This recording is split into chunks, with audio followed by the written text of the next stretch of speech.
Legend has it that a prosperous gold mine called the Lost Dutchman Gold Mine can be found buried somewhere in the southwestern United States.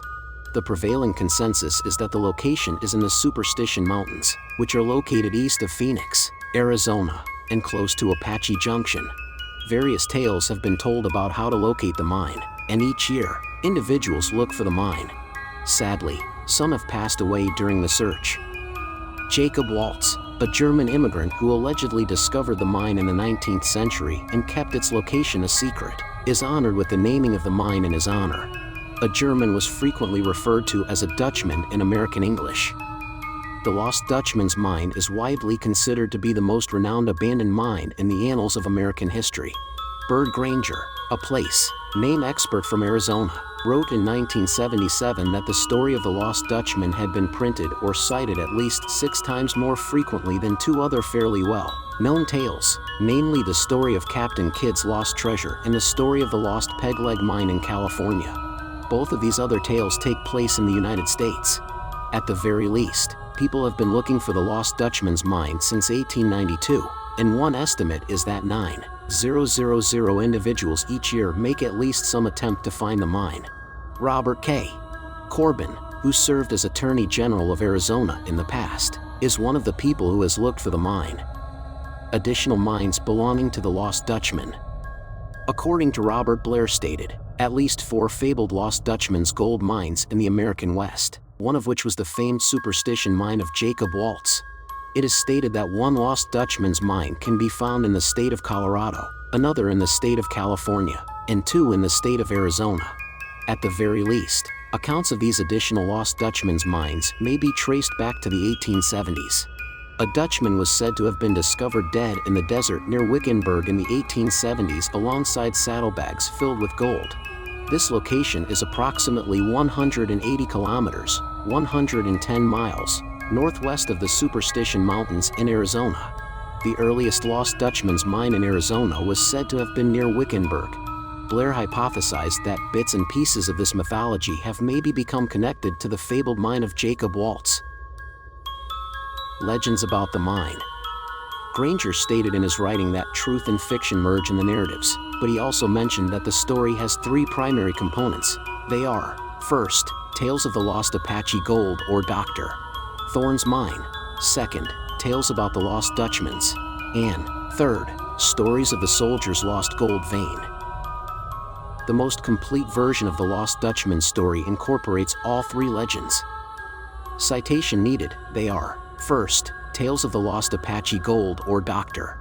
Thorne's mine, second, tales about the Lost Dutchman's, and, third, Blair contended that there are nuggets of truth at the core of each of these 3 primary stories, even though the popular version is frequently grossly misrepresented when compared to the genuine account.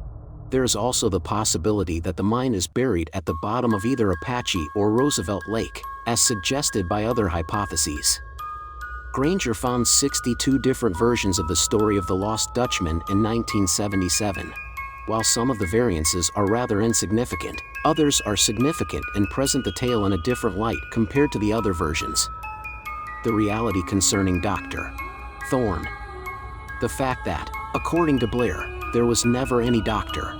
Thorne in the employ of the Army or, for that matter, of the federal government in the 1860s is still another piece of evidence that raises questions about the veracity of the account.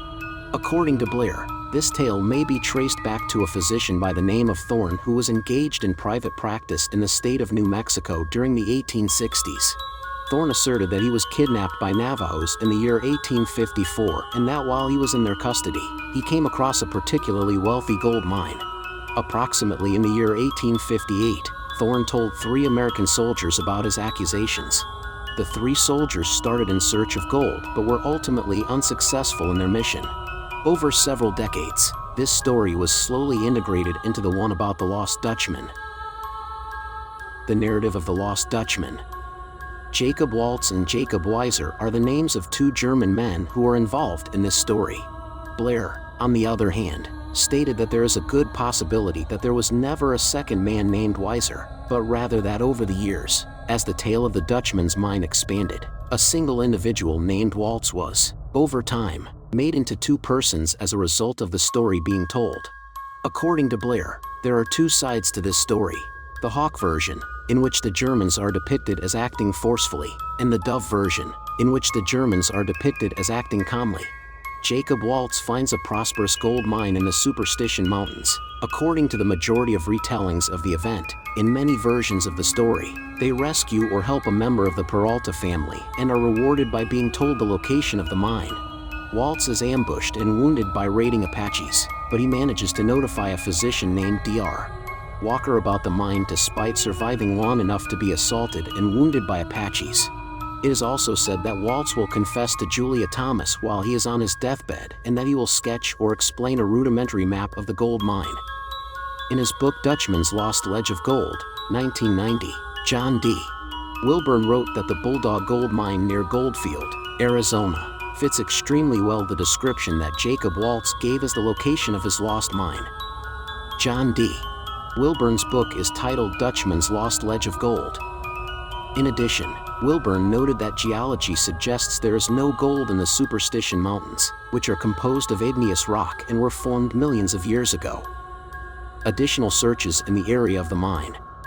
The search for the Lost Dutchman mine in the Superstitions lasted throughout the entirety of the 20th century thanks to several different expeditions and individuals. Glenn McGill, a private detective in Oklahoma City, organized multiple expeditions in the late 1960s and early 1970s and claimed on at least 2 occasions to have identified the location of the mine. However, he later admitted that he was either mistaken or the locations had been played out, which means they were devoid of gold. One of the most professional and serious-minded efforts was led by McGill. The book titled The Killer Mountains was written by Kurt Gentry, and it detailed all of McGill's exploits. The fact that Waltz was a placer miner is one piece of evidence that casts doubt on the reality of the Lost Dutchman mine. Although the gold pieces he possessed were embedded in quartz, the Superstition Mountains are composed of volcanic rock. Last but not least, the supposed directions to the mine that Ruth had come from an article published in 1895. Park of the Lost Dutchman State. The Lost Dutchman State Park was established in 1977 on a total area of 292 acres and is located adjacent to the Tonto National Forest. In 1983, an additional 320 acres were added to the park's size. U.S.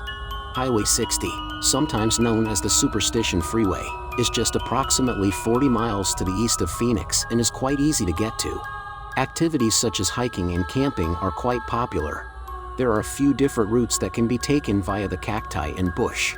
The Discovery Trail is a straightforward path that features various plaques that provide information regarding the natural history of the surrounding area. How was the video?